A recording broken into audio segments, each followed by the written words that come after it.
सुबह भी माननीय खड़गे जी से माननीय राजनाथ सिंह जी ने चर्चा करनी चाहिए, पर वो किधर व्यस्त थे, तो उन्होंने कहा कि वेणुगोपाल जी आपको बात करेंगे। पुरानी मानसिकता है कि हम डिक्टेट करेंगे टर्म्स को, उस मानसिकता को फिर से दिखाया गया। शर्त है कि पहले लोकसभा का उपाध्यक्ष कौन होगा वो पहले तय करें, फिर अध्यक्ष के लिए समर्थन मिलेगा। ऐसे शर्तों के आधार पर कि किसी एक पर्टिकुलर व्यक्ति या पर्टिकुलर पक्ष का ही उपाध्यक्ष हो, वो लोकसभा की कोई परंपरा में नहीं बैठ। लोकतंत्र की अपनी एक प्रणाली होती है। उसमें आज के दिन स्पीकर का चुनाव था। माननीय स्पीकर के पद के लिए सभी एनडीए के घटक दलों से चर्चा के बाद ऐसा तय हुआ कि माननीय ओम बिरला जी लोकसभा के माननीय अध्यक्ष के रूप में सेवा करें।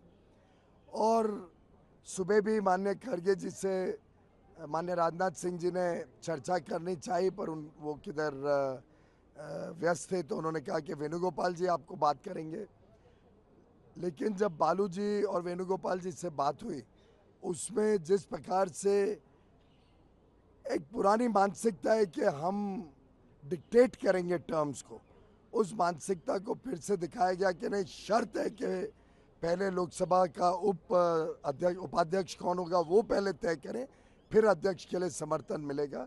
इस प्रकार की राजनीति को हम की निंदा करते हैं। और मुझे लगता है कि अच्छी परंपरा ये रहती कि लोकसभा निर्विरोध एक सर्वसम्मति से अध्यक्ष चुनता, तो लोकसभा की भी मर्यादा अच्छी रहती, सभी पक्ष का उसमें योगदान रहता।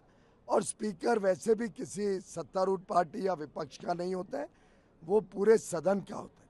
वैसे ही उपाध्यक्ष भी कोई पार्टी या दल का नहीं होता है, पूरे सदन का होता है।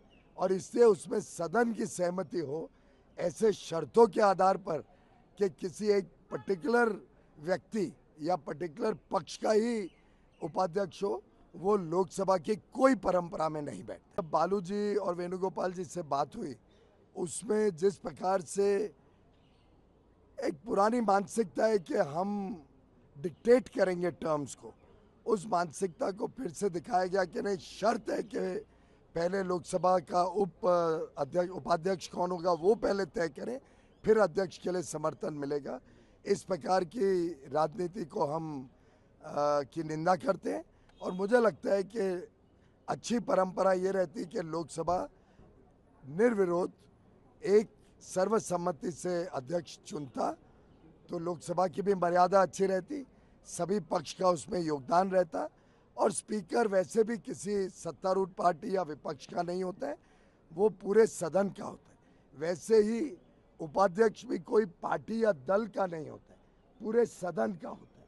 और इससे उसमें सदन की सहमति हो, ऐसे शर्तों के आधार पर कि किसी एक पर्टिकुलर व्यक्ति या पर्टिकुलर पक्ष का ही उपाध्यक्ष हो, वो लोकसभा की कोई परंपरा में नहीं बैठता।